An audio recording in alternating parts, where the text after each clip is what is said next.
When you study religion, the first thing that you have to recognize is that there is a difference between religion and faith, that they are not the same thing. Impulse towards belief, let's just put it that way, is the proper functioning of our cognitive processes. The story isn't just a tool that humans use. It is the foundation of humanity. If the definition of God is oneness, divine unity, tawheed, that means that nothing can exist that isn't God. Because if you're saying there's creator and then there's creation, how could those two things be separate? In a patriarchal system, it is often the case that society's morality is defined through the bodies of women. Why are the ideas which all religions talk about uniting, about the idea of one God, and then why so much of separation? When we think of religion, we have these two aspects of being very loving and being very violent as well. So do you think that religion, can it either enable us or disable us? For anyone who says I'm Hindu, anyone who says I'm Jewish, anyone who says I'm Muslim, I'm Buddhist, they are making an identity statement. Religion is all about pointing the way to the divine, whereas mysticism is about breaking that shell open and not just pointing the way to the inner sanctum of it, but absorbing it. Currently, the big issue seems to be the fear that AI seems to be bringing on. I think it's going to kill us all.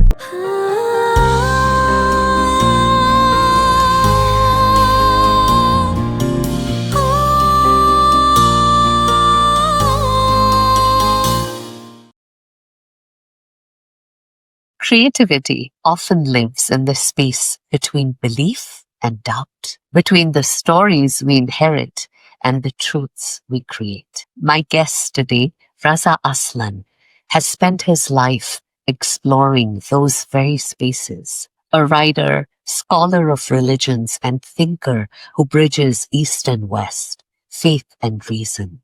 Reza invites us to see religion itself as a profoundly creative act, storytelling in search of meaning. He's also celebrating the 20th anniversary of his groundbreaking book, first book, No God But God: The Origins, Evolution, and Future of Islam, now released in a fully updated edition. Today, we'll explore how belief, imagination, and spirituality intertwine, and how creativity might be humanity's oldest way of reaching for the transcendent. Welcome to the Creativity Dialogues. Enjoy the podcast. Hi, Reza. Welcome to the Creativity Dialogues podcast. It's such a pleasure to have you. This is the place where we discuss all the ideas that connect to creativity, the essence of creativity, which is life itself, but majorly it has a lot to do with storytelling. So I'm super excited to have you on today to see how storytelling, religion, and myth combine to actually enable our creativity. Well, it's a pleasure to be here. Thank you. This is my favorite topic to talk about, so I'm very happy to be here. Awesome. So across your work, you explore how humans construct meaning through religion, story, and culture. If you look beyond doctrine and history, what do you think drives this universal impulse for us to believe, to create, or to reach the transcendent? Well, I do believe that it is a cognitive impulse. I believe that the most contemporary research into the workings of the mind indicate that whatever this desire is for a spiritual connection, this desire to connect with some transcendent experience. And what do we mean by transcendence? We just mean that thing that is beyond, that's beyond the material world. Whatever that desire is, whatever that impulse is, and however it formed and whatever purpose it has in human civilizations, it is an impulse that exists in our brains, that we are cognitively propelled to think in these terms. And that, I think, is a pretty phenomenal idea when talking about ideas of spirituality, creativity, etc., and all this stuff, because I think sometimes, especially coming out of the 20th century and the Enlightenment process and all of that, we have been under the false impression that whatever the impulse towards spiritual thinking is, that it's a learned behavior, that it's a thing that we pick up. And as the most cutting edge work on this question has repeatedly shown, no, it's an inherent behavior that the impulse towards belief, let's just put it that way, is the proper functioning of our cognitive processes. Now, why, we don't know exactly. What benefit is it to us as a species? We're not sure. I mean, there's a pretty good argument that it's not just not a benefit, but it's like it actually can get in the way of our survival as a species. But regardless, what I think is no longer really up for debate is where this impulse lies. It's not out there. It's not in the heavens. It's right in here. It's in our brains. It's how our brains function normally. Yeah, I think it's so interesting that, I personally have always just contemplated the idea of belief versus knowing. And I think that these have been very important contemplations for me, that when we believe, we leave that little bit of an aspect that it may not be completely true. Because when we say, I know I'm a male, I know I'm in the United States, I wouldn't say that I believe I'm a male, I believe I'm in the United States. So I feel that when we talk of belief, we always keep that little bit to say that, okay, I believe, but perhaps, it may not be. And I think that's why we enjoy stories so much, that we need stories. We need that aspect to have something to imagine. And these aspects are so helpful in us really understanding. Otherwise, there's so much of even ourselves, our beliefs, our ideas, which are myth-based. So it's very interesting that, we begin with belief. Mm-hmm. But now coming down to, you're an immigrant who moved as a little boy from Iran to the United States. So do you have any memories of this transition? Oh, yes. I mean, maybe not as much as I wish I did. Our leaving Iran was a pretty traumatic experience. It was post-revolution. It was kind of right before the country closed down.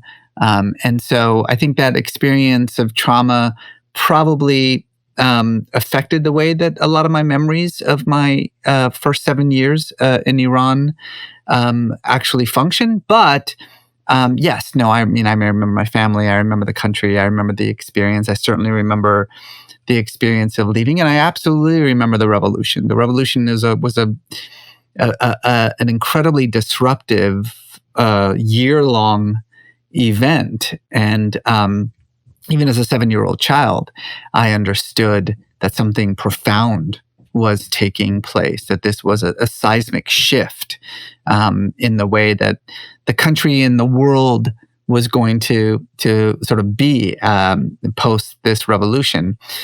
So those memories are still deeply embedded in my mind, and they drive me today. I mean, the certainly part of the reason why I study the things that I do, and I write about the things that I do, and also the way that I think about these big issues of identity and faith and our role in society are unquestionably colored by my experience of revolutionary Iran.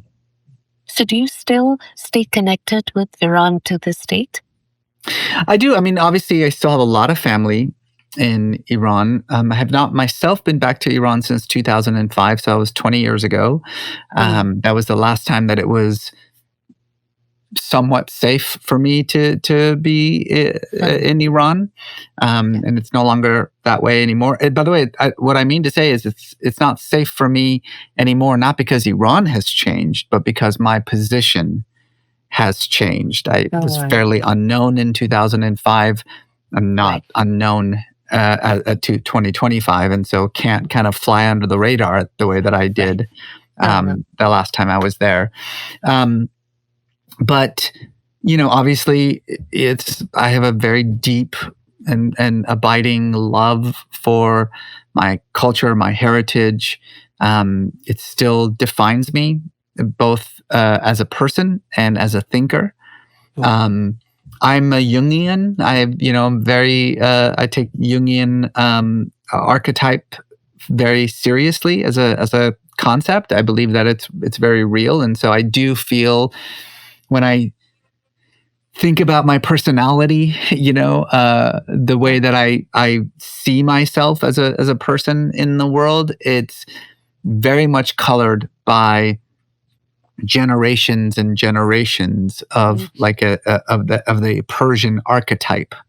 And it's a thing, by the way, that only in my old age have I really come to grips with. Why am I the way that I am? And I find more often than not the answer being because this is how my people have been for thousands of years. That's how.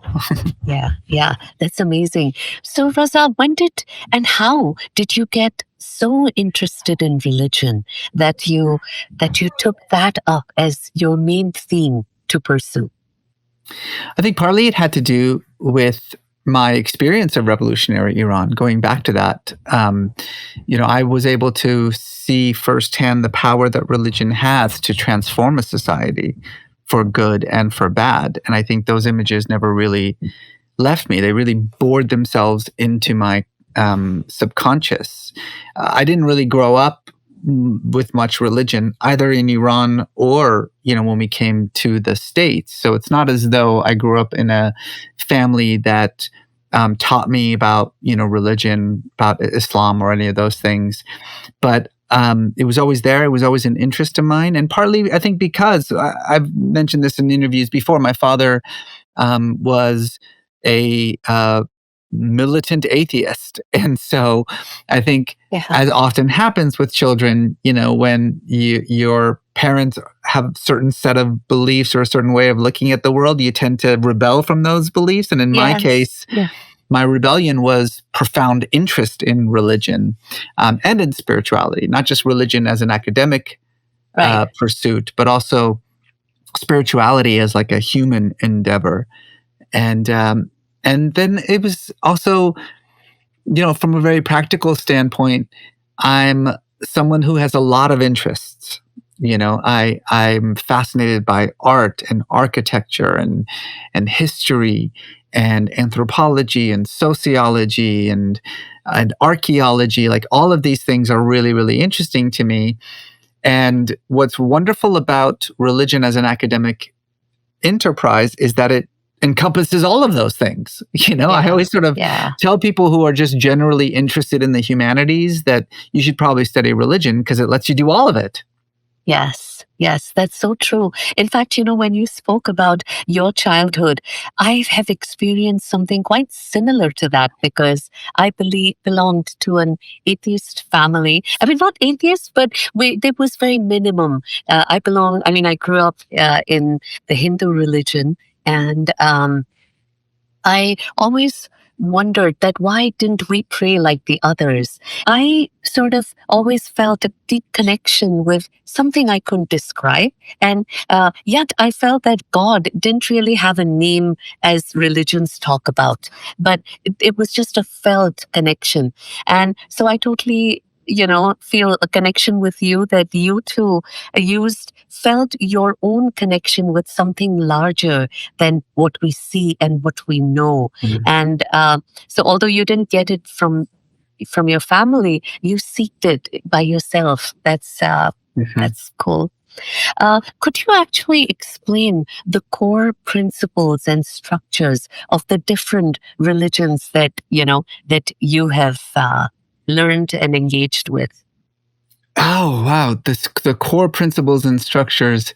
Well, let me answer that a little bit differently, because that would take a very long time to talk about the core principles of every religion I've studied. But what I can say is that if you think about all of these religions, what is the principle that they share in common? Is that fundamentally they're all different languages for expressing the same emotion. I think this is really important because when you study religion, the first thing that you have to recognize is that there is a difference between religion and faith, that they are not the same thing, right? That faith is mysterious, it's deeply individualistic, it's personal, it's ineffable, it is fundamentally an emotion. That's the way to think about faith. It's like love, right? It's a thing that you feel. Religion is the institutionalized expression of that individual impulse, right? Religion is an attempt to take this emotion that all people feel, as we discussed, that you're actually born with, that it's the functioning of your brain, and to systematize it, organize it, categorize it, control it. That's the big one. And to create out of it a kind of language, a language made up of symbols and metaphors, so that those people who want to give voice to this emotion, who want to give it, put it into words, want to communicate it, can have a language to do so. And I do think that the metaphor of language is an important one to keep in mind for anyone who wants to think about or study religions, that if you think about them in the same way that you think about French or Greek or German, like any language, it gives you an understanding of not just how to think about how religion functions, but what binds these religions together. Because oftentimes we can look at, say, a religion like Hinduism versus a religion like, let's say, Islam. And we can say, well, they seem so different. They have different mythologies, different theologies, different expressions of history, different notions of prophethood, different notions of the divine. Yes, they do. But those differences are just a matter of language.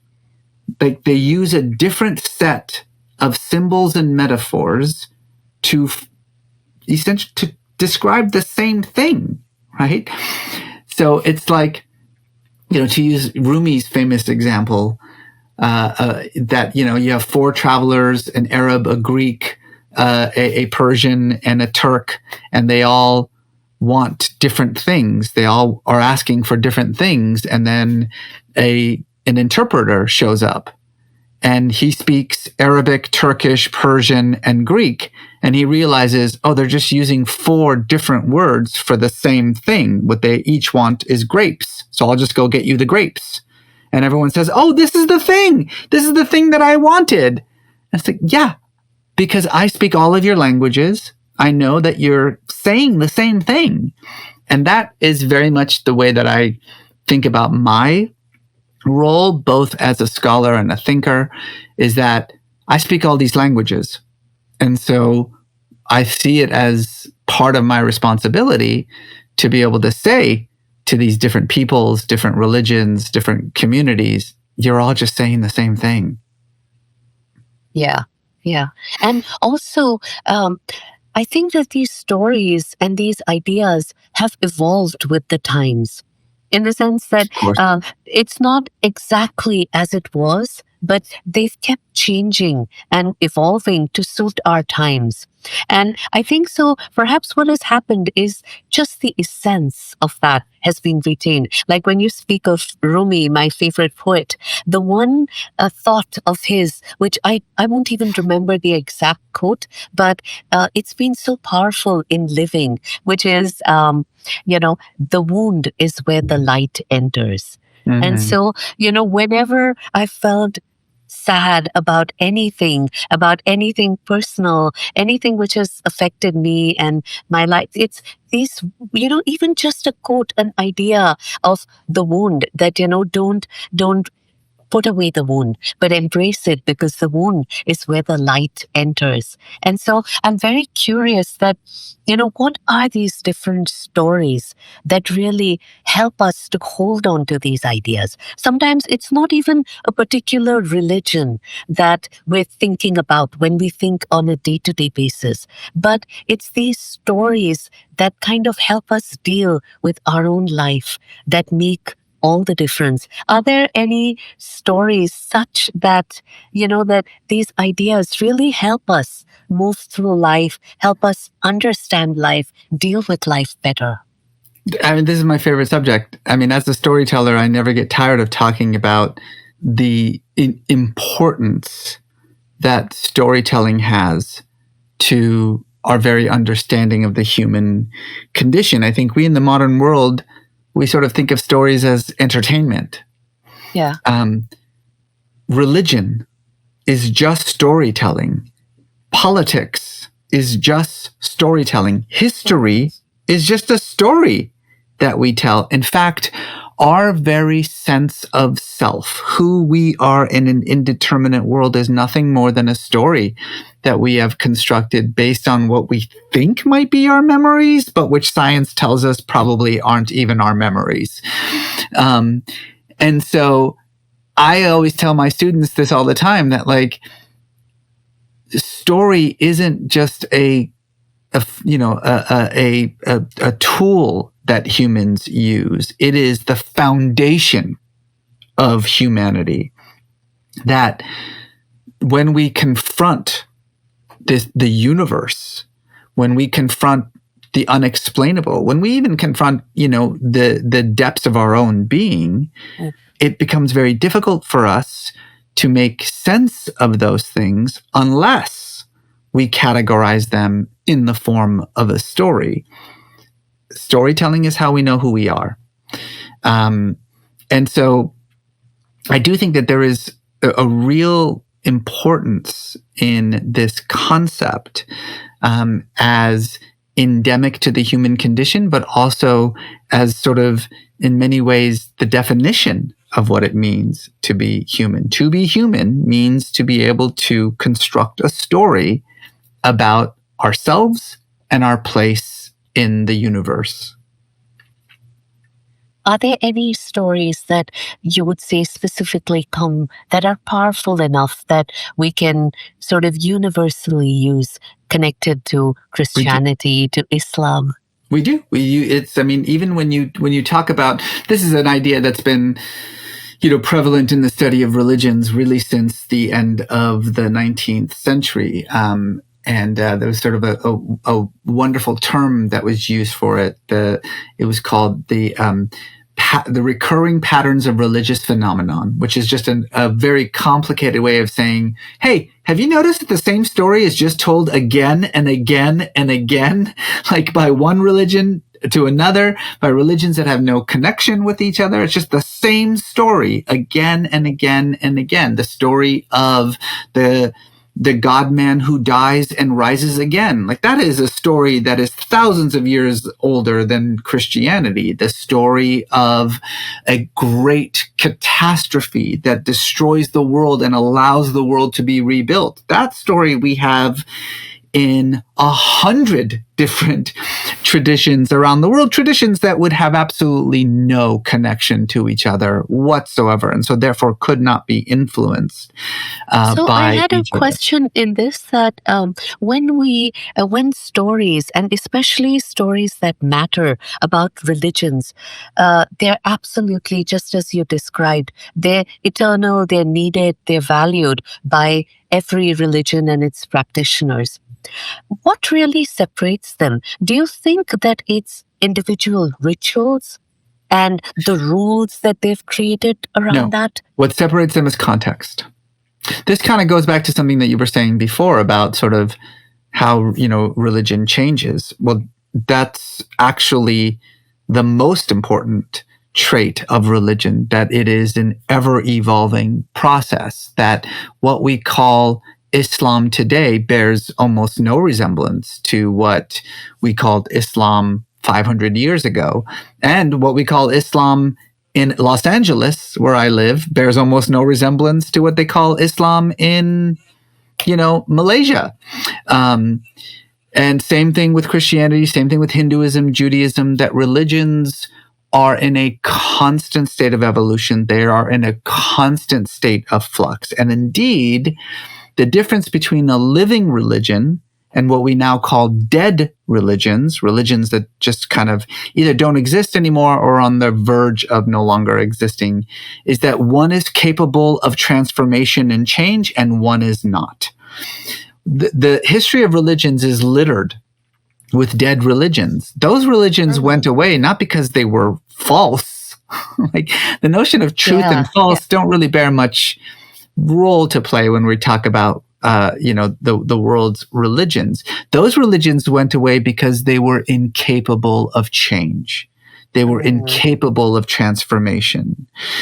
When we discovered that the earth is not the center of the solar system, as the Bible very clearly says it is, that didn't make Judaism and Christianity disappear. It's not like they were like, oh, well, I guess we were wrong, so therefore this religion is over. No. Yeah. We just absorbed that information. Evolved. Yeah.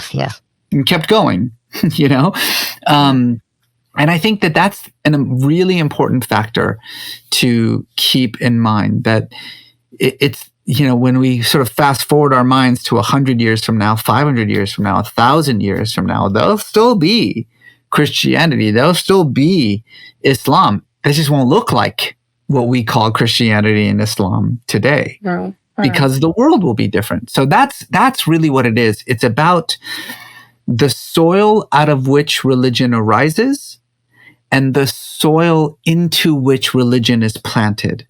That those are the single most important determinants to how a religion changes and how a religion is experienced. That it's just about context. Yeah. That's helped clarify some things, because I always wondered that, certain ideas which come from religions, they sort of become political. They kind of convert into political ways. And why are the ideas which all religions talk about uniting, about the idea of one God, and then why so much of separation? I mean, why do we try to separate people? This is a little complicated, but I think I understand why people, when they think about religion and what religion is, they think about beliefs and practices. It's the things that you believe and then the things that you do. And that's what it means to have a religion. That's actually not what it means. Religion is far more a matter of identity than it is a matter of beliefs and practices. 71% of Americans call themselves Christian. That's absurd. There is no way in which 7 out of 10 Americans go to church on Sunday, or 7 out of 10 Americans read the Bible on a regular basis, or that 7 out of 10 Americans could really honestly tell you anything about Jesus except that he was born in a manger, because that's Christmas, and died on a cross, because that's Easter. They call themselves Christian not because they are telling you what they believe, but they are telling you who they are. It's about their identity. And this is true for anyone who says I'm Hindu, anyone who says I'm Jewish, anyone who says I'm Muslim, I'm Buddhist. They are making an identity statement. Obviously, beliefs and practices play a role in that. But fundamentally, religion is about identity. It's about not what you believe, but who you are. And so if it's a form of identity, and it's a group identity, collective identity, then of course it's about in-groups and out-groups. That's what identity is. Identity is all about not just who is me, but who is not me. That's how you define who is me. How do I define who is us? The way that I define it is against who is them. So I get the way that people sometimes say religions are supposed to be about love and understanding. Why are they always about conflict and separation? Because they're about conflict and separation. That's what they're about. They are about identity formation. And so they're always about in-groups and out-groups, inclusion and exclusion. And by the way, that's why even within a religion, there's 1,000 sects and schisms in it, right? Because, okay, yeah, we all believe that Jesus is God. All right, but I pray on Friday, you pray on Sunday. And I don't eat shellfish, but you do eat shellfish. And it's constantly about making the us smaller and smaller and more contained and controlled. That's kind of what it does. So we shouldn't be surprised by It that, divides us. unfortunately. Yeah. So rather than unifying, which is what we think, do you think this could be the reason why I hear a lot of people nowadays saying that I'm not religious, but I'm spiritual? Spiritual, right. Do you have a take on that? That why do people nowadays? I have so many friends. I find myself also kind of doing that, because when I think about it, I feel that I'm not really religious. But does that mean that I don't believe in a higher power? Or I feel that spirituality, in a way, fits, what I'm kind of seeking more. Could you describe the difference Sure. in how This is we could actually- separate them? This is actually probably the most important trend in the study of religion. We even have a term for it. We call it the nons, the non-affiliated, the nons. And in the United States, we've actually been tracking the non-affiliated for coming on 2 decades now, tracking the growth of this community, the people who are referring to themselves in this terminology, and the numbers are staggering. It's almost a quarter of all Americans in the United States call themselves nons or non-affiliated. Amongst millennials and younger, so if you're 40 and younger, that number jumps to almost 2/3, which is astonishing. It's incredible. Now it's tapered off recently, and there's reasons for both of these things. So, and you're right that when people refer to themselves in this way, they're not saying they're atheists. They have the opportunity to define themselves as atheists, but they don't. They actually have the opportunity to define themselves as agnostic, but they don't. They refer to themselves in this terminology, which in the modern parlance is spiritual but not religious.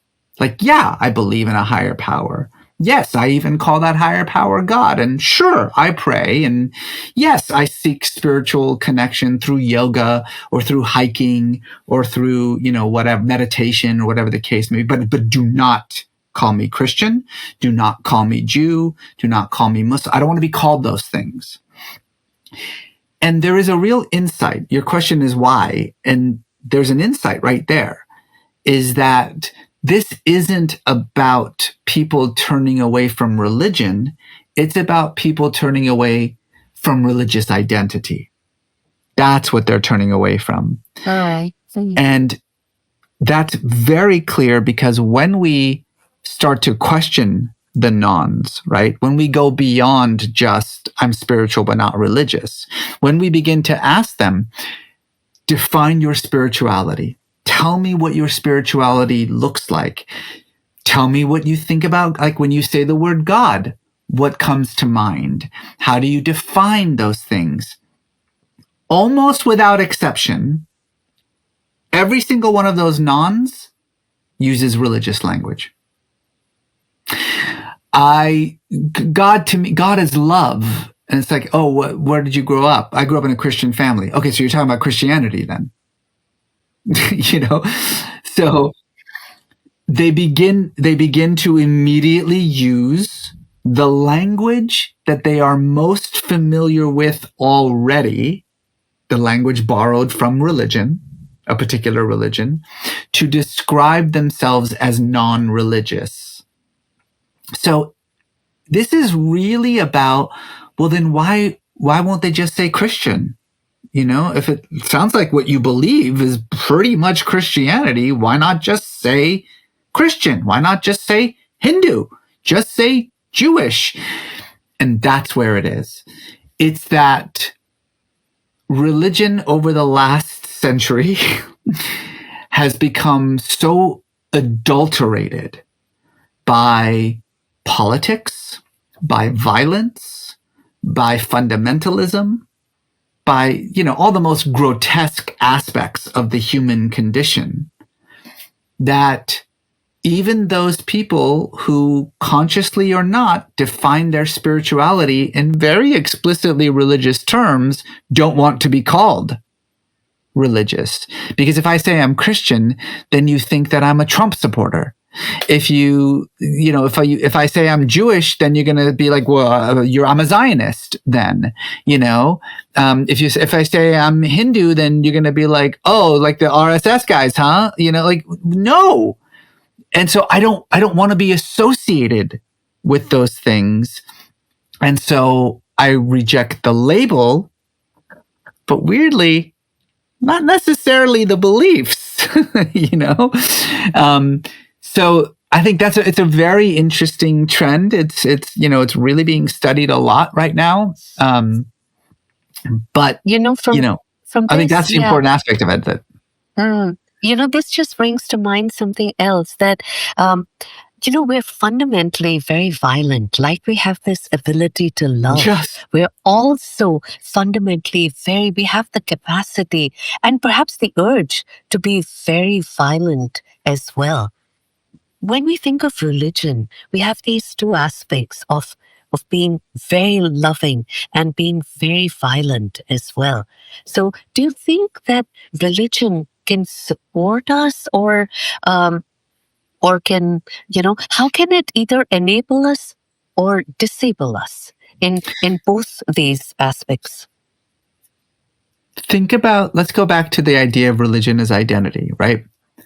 Let's, for a moment, try to think about religion as a mirror and not as a sort of as a program. I think this is the thing, is that a lot of non-religious people, and especially a lot of anti-religious people, they think that religion or scripture, the Bible, the Quran, whatever, the Gita, whatever it is, that it's almost like a program, and that religious people are computers, and you plug in the program, and then they just like spit out the scripture.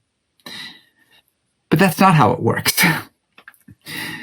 The scripture and religion in general is more like a mirror. We do not necessarily, and this is, I know it's antithetical to the way that people think. Most people think that religious people derive their morality from their religion. But that's not true. The truth is that religious people inject their morality into their religion. The scripture is just words on a page. And like any words on a page, it requires someone to read them, to encounter them before it has any meaning. It is meaningless without someone actually reading it. And that meaning comes not from the text, but from the encounter with the text, which then, of course, means that every individual brings a different encounter to the text. And so we don't derive our values from the text, we inject our values into the text. This is why two people can read the exact same scripture, the exact same line, the exact same verse, and walk away with two radically different interpretations. It's not that the text has two interpretations. The text has no interpretation. The interpretation is provided by the reader, and the reader brings their own prejudices and bigotries and ideas into it. And then derives completely different values in it. So why, is religion violent? Why, when it says it's a religion of love? Well, the scripture doesn't just say love.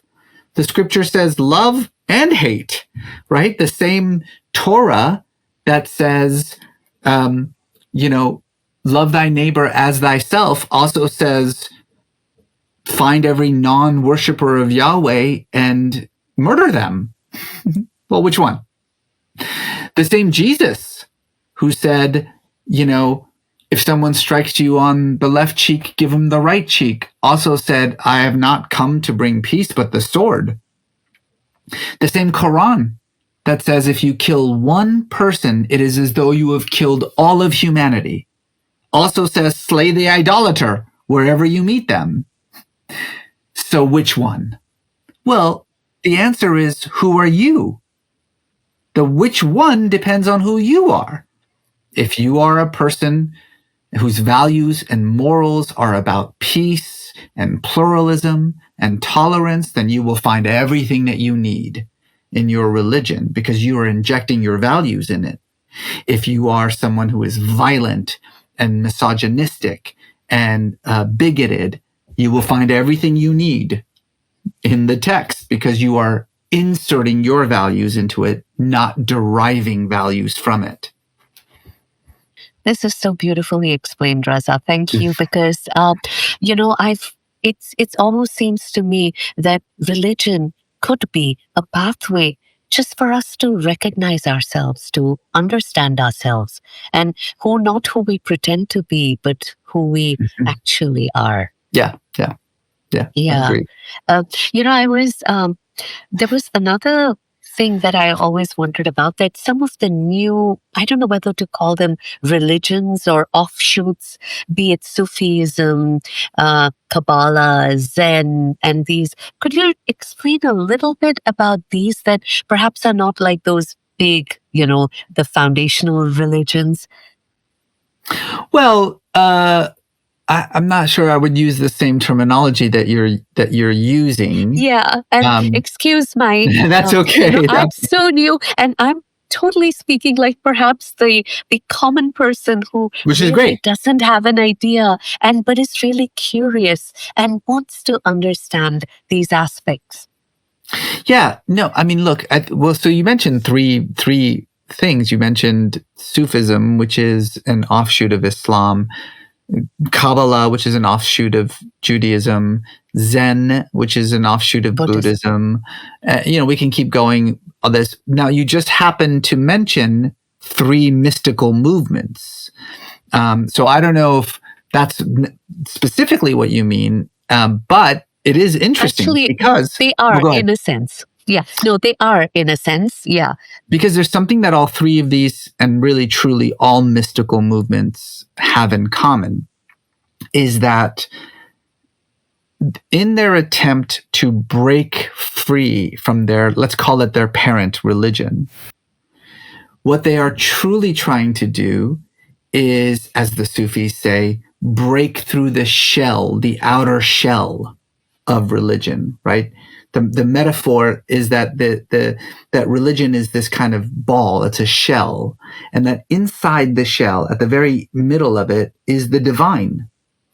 And that religion is all about pointing the way to the divine, or to that experience of transcendence.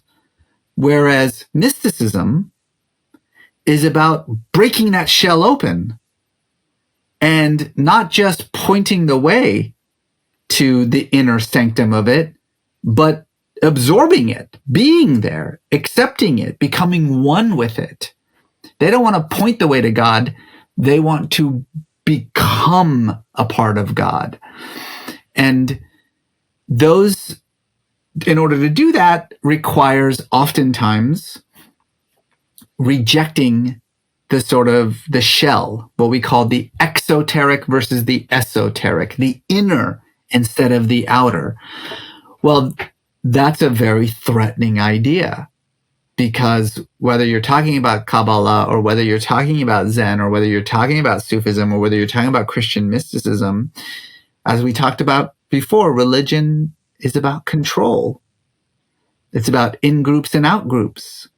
It's about identity. And here's a movement that says, I'm not interested in your control.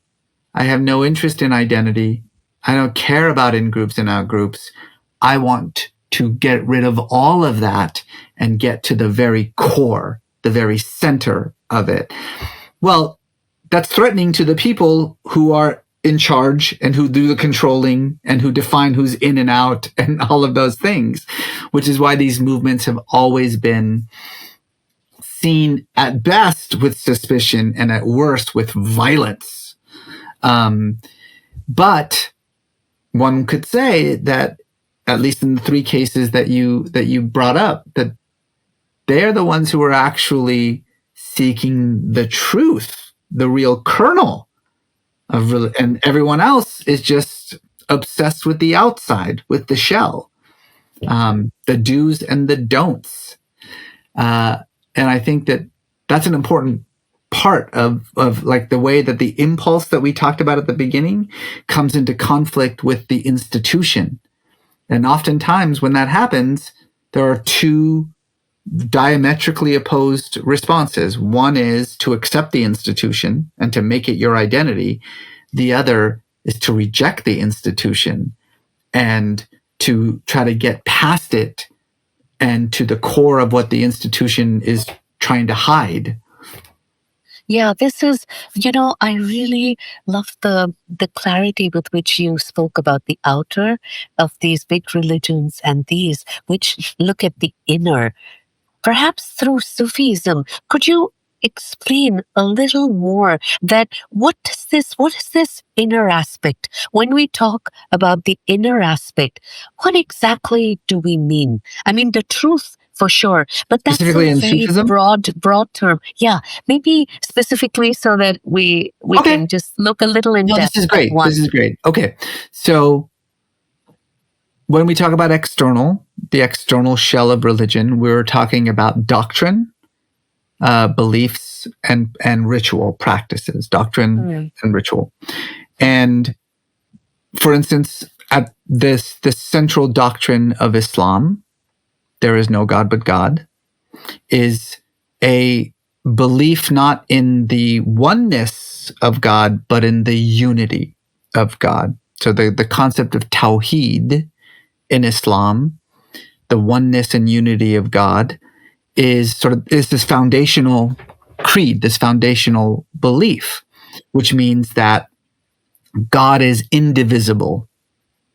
He cannot be divided, cannot be restricted, cannot even be defined, right? Which is why it's at the core of the Islamic rejection of Christianity, which says God is three, Father, Son, and Spirit. Islam says, Judaism as well, says, what? No, that is the fundamental violation of what God is. God is one. And not God is one as in there's only one God. That's not what it means. It means God is in form and substance, oneness, right? What defines God? Oneness. That's what defines God. That is a standard belief. That's what you read in the Quran. It's what, Muslim theologians, wax poetically about. It's what your imam says, etc., etc.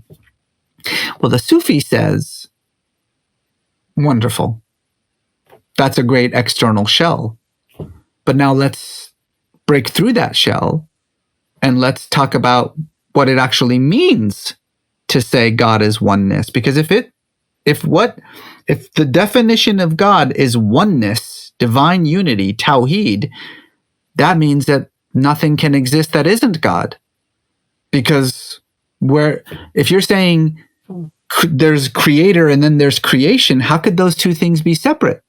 Because the creator cannot be divided in any way. So whatever creation is, it's creation only insofar as it shares in the substance, the oneness of the creator, which means that nothing can exist that is not God, which means that I am God, that you are God. And so I'm not interested in your rules and doctrines and theology. I want the core of the center. But when I get to the core of the center, what I discover is that what I'm looking for is me. Yeah. That is both profound and dangerous. Because what it says is, I don't need any of this. I don't need any of you. I don't need your mosque. I don't need the imam. I don't need the theologian. I don't even really need the scripture. What I need is that core fundamental belief and the consequences of that belief. And thousands of Sufis have been murdered for that belief. Mm-hmm. You know, So that's a good example of how this works, how the external becomes the internal, how mysticism overcomes institution, etc., etc. Yeah. Thank you so much, because I think this is so important to understand, because I think we have so many conflicting questions about these aspects that we never gain clarity on, and we just keep moving with that confusion and never wondering why we feel so uncomfortable or so confused. So, you just help to dispel a lot of that confusion.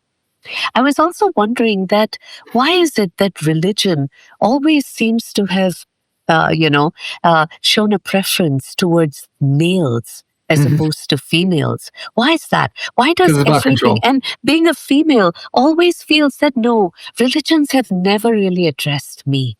And control, yeah, which means that you would fundamentally, as a female, completely doubt them, because they don't really seem to be coming from a way which supports the female, which empowers her, which any thoughts on why, and maybe even how should females really, I mean, they do look at it, but in a scared way. They aren't really bold enough to express why this separation.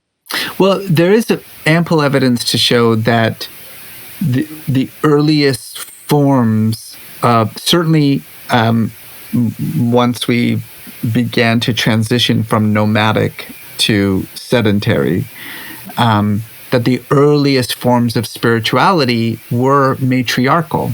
And why would they be matriarchal? Well, it makes sense, because the earth is the mother, and the earth is providing us from its womb with the food that sustains us. And so therefore, our primary focus when it comes to religious expression is going to be focused on God the Mother, not necessarily God the Father. But then, eventually, those sentiments become temples and priesthoods and institutions. And once you transform into institution, which is really the first time you can truly say something called religion exists, is when it becomes institutionalized, organized. Then patriarchy, as it always does, takes over. That's when. Yeah, that's and they just, kind of always say that this is to help women, to protect them. That's the argument always, that Sure. it's, to protect them. But why, when in cases where there's no need for protection, why do the old ideas, burqa, hijab, it's so many ways in which women are, made to do things. They don't like that. And I mean, I'm pretty sure being a woman, everybody should do it then, if there's something good to it. And in a patriarchal system, which is all systems, in a patriarchal system, it is often the case that society's morality is defined through the bodies of women. So in other words, what do we believe as a collective, and how do we express those beliefs? We express them using the bodies of women. That's not a new thing. That goes back, to our ancient past. It's still what we do. We in America are like, oh, we believe in a certain thing, so therefore we have to control women's reproductive abilities. Again, it's like we have to control. Women is how we define what we believe as a society. We believe in female modesty, or just we believe in modesty in general. How do we express modesty? I mean, it's interesting. You brought up the veil. The Quran never, ever, ever, from the first page to the last page, ever Really? enjoins the veil on women. Not once. Never. The only time the term hijab is used is when it's in reference to the wives of the Prophet, who in the Prophet's lifetime were the only women who practiced the idea of veiling and isolation, because it was their position as the eminent women of society. But what the Quran does say is it does enjoin modesty on men and women equally. Mm-hmm. Okay, but how do we express modesty as a society? We use women's bodies to do it. So it's women that become the physical representation of the values that we have as a society. That's how patriarchy works. That, I would say, is the primary definition of patriarchy, is the use of women's bodies to express the values and morality of a society.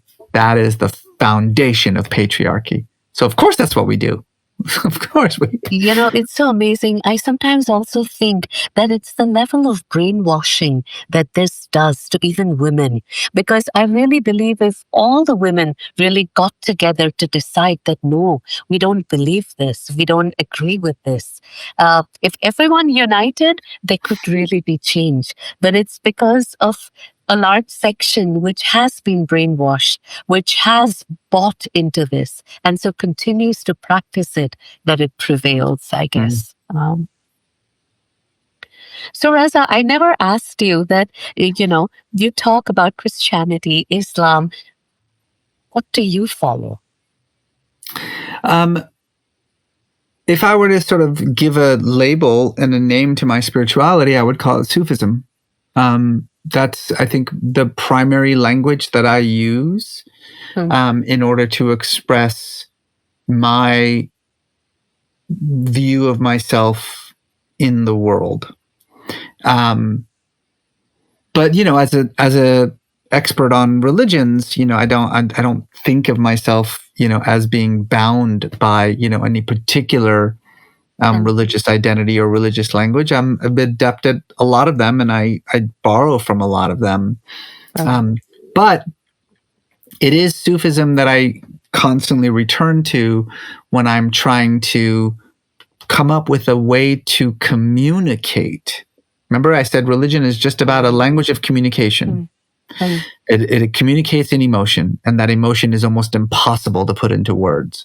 So when I'm seeking words to put that emotion into, I rely on the language of Sufism. But I also recognize it as just a language. So Reza, you dabble in so many different areas. Could you quickly give us a little feel of the different things you do, and neatly, do they connect somewhere, or are they opposites that help you think differently, experience differently? Look, on the one hand, yes, I do a lot of things. On the other hand, they're all just one thing: storytelling. That's what I do. So I write about religion because that's just storytelling. I'm an activist because that's just storytelling. I advise in global politics because that's just storytelling. I write TV and film because that's just storytelling. Like, it's just all storytelling. So that's what I am. I'm a storyteller, and the stories that I tell are told in multiple formats and multiple platforms. So it feels like I'm doing a lot of different things, but it's really just one thing. Yeah. So, also when you teach, what is the one main sort of idea that you hope to convey to your students? Well, again, it comes down to the issue of stories. That fundamentally, it's all just storytelling. And so once you kind of crack that, once you kind of begin to understand that, it gives you a framework for talking about history or anthropology or religion or politics, that not just allows for a better analysis of those things, but it provides, I think, a better way of thinking about them, where they came from, how they function, where they're going. That rubric, just think about it all as stories that we tell, and it changes the way that you think about them. It changes the way that you observe and analyze them. It sounds as if all of this effort is, in the end, a way to, to just become very conscious, very alert. Would you say that that's what we actually seek through these things, to increase our self of awareness, alertness, to become conscious? Are these the things that can help us? It's very, very possible. Again, I'm relying on cognitive theorists and experts on the study of consciousness that are far, far advanced, more advanced than I am, but I try my hardest to keep up. It's very possible that consciousness is just a story that we tell ourselves. Our very notion of me thinking about me, which is my easiest definition of consciousness. Reza, thinking about Reza, is just a story. But consciousness, from what I've heard, consciousness is a way of actually separating yourself from yourself, in ways in which you become like a witness to just what's going on. That you have that ability to separate and to just become a witness to that's what it. So yeah. So Reza thinking about Reza is exactly what what you're saying. It's sort of the Reza separating himself from Reza. You say witnessing Reza, or I say just thinking about Reza. So, but there are two. Yeah, always two. Yeah. Yes, it's the ability to see yourself as an external force moving through the world. It's possible that that's just a story, that there is no Reza, either this Reza or that Reza, and that one of them is a story that this Reza has created and can now go back and look at that story and say, that's me, but it's not me. What is me? It's just a story that I created about who I am based on, as I was saying before, this episodic memories that I have of who I am. But again, the memory science tells us that those memories are probably not real. So if those memories are probably not real, and I'm using those memories to construct my sense of self, then maybe my sense of self isn't necessarily real. Maybe it's all just a story that I created. I don't mean to just make your questions more complicated, but You just did. But there's always more and more ways to consider things, and thank you for also including that perspective. I've currently, the big issue seems to be the fear that AI seems to be bringing on. So, from a religion and from your studies point of view, do you have a take on AI and what its impact will be? I think it's going to kill us all. Yeah, I think we're all. Yeah, I think if we continue down the unregulated path of, this kind of generative intelligence, then yeah, I think it's going to kill all of us. That aside, So, what's the way? Yeah. How do you feel we Theoretically can? speaking about AI, I think, people again talk about the, well, that what'll fundamentally separates artificial intelligence from real intelligence is that real intelligence has access to a soul in a way that artificial intelligence doesn't have. Possibly that's true. But again, if what we recognize of ourselves as either conscious or as a soul inhabiting a body, that the process of understanding that is chemical reactions in the brain, then there's no reason to think that I could not mimic those chemical reactions in an artificial brain and have an artificial brain think, I am conscious, I am a soul, and believe it. So I'm not so much, in this dichotomy of like real intelligence and artificial intelligence. It's all just processes. And if we can map processes in the brain, which we can, then why can't we mimic those processes in an artificial brain, which we kind of can. We're getting there. And I don't think that's necessarily a great thing. So I don't mean to be, alarmist here, but I am definitely in the camp of either we figure out how to curtail this, or we're all dead.